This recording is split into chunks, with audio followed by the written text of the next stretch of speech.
നമസ്കാരം.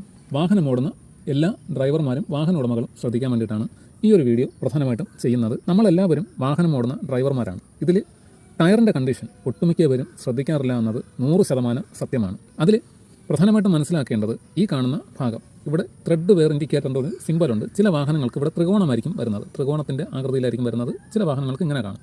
ഓരോ ഭാഗങ്ങളിലായിട്ട് ഇവിടെയും ഉണ്ട്, ഇവിടെയുണ്ട്, പിന്നെ ടയറിൻ്റെ ഉള്ളിലുമുണ്ട്.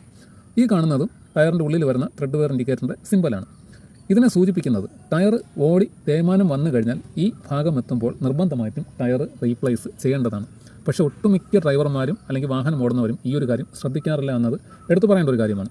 അതുകൂടാതെ തന്നെ ഇതിന് മട്ടം എത്തിക്കഴിഞ്ഞാൽ ചിലർ റീസോൾ ചെയ്യാറുണ്ട്, ടയറിനെ റീസോൾ ചെയ്യാറുണ്ട്. അങ്ങനെ റീസോൾ ചെയ്യുന്ന സമയത്ത് ടയറിൻ്റെ പഴക്കം എത്രയെന്നോ അല്ലെങ്കിൽ അത് ഓട്ടത്തിൽ മറ്റ് എന്തെങ്കിലും രീതിയിലുള്ള പ്രശ്നങ്ങൾ വരുമെന്നോ ആർക്കും അറിയാനും സാധിക്കാത്തൊരവസ്ഥ വരും. പ്രധാനമായിട്ടും റീസോൾ ചെയ്യുന്ന സമയത്ത് പലരും ചെയ്യുന്നത് ഈ കാണുന്ന ഭാഗത്തെ ഇയർ, ഇതിൽ എഴുതിയിരിക്കുന്ന 34-22 ഇയർ വന്നിരിക്കുന്നത്. ഈ ഇയറിനെ കട്ട് ചെയ്തതിന് ശേഷമാണ്, അല്ലെങ്കിൽ അതിനെ പോളിഷ് ചെയ്ത് ഗ്രൈൻഡ് ചെയ്ത് മായ്ച്ചതിന് ശേഷമാണ് റീസോൾ ചെയ്യുന്നത്.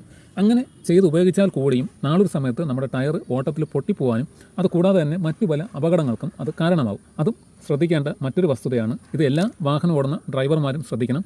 ത്രെഡ് വെയർ ഇൻഡിക്കേറ്ററിൻ്റെ ലെവൽ എത്തിയിട്ടുണ്ടെങ്കിൽ നിർബന്ധമായിട്ടും ടയർ റീപ്ലേസ് ചെയ്യണം. അതുകൂടാതെ തന്നെ ത്രെഡ് വെയർ ഇൻഡിക്കേറ്റർ മായ്ച്ചിട്ട് അവിടെ ടയർ റീസോൾ ചെയ്താലും ഈ ഒരു കാര്യം ശ്രദ്ധിക്കേണ്ടതാണ്. ഇയർ നോക്കണം, ടയറിൻ്റെ പഴക്കവും നോക്കിയതിന് ശേഷം മാത്രമേ വാഹനം ഓടുവാൻ പാടുള്ളൂ. ഇത് എല്ലാ വാഹന ഉടമകളും പ്രത്യേകിച്ച് ശ്രദ്ധിക്കണം, അറിഞ്ഞിരിക്കണം.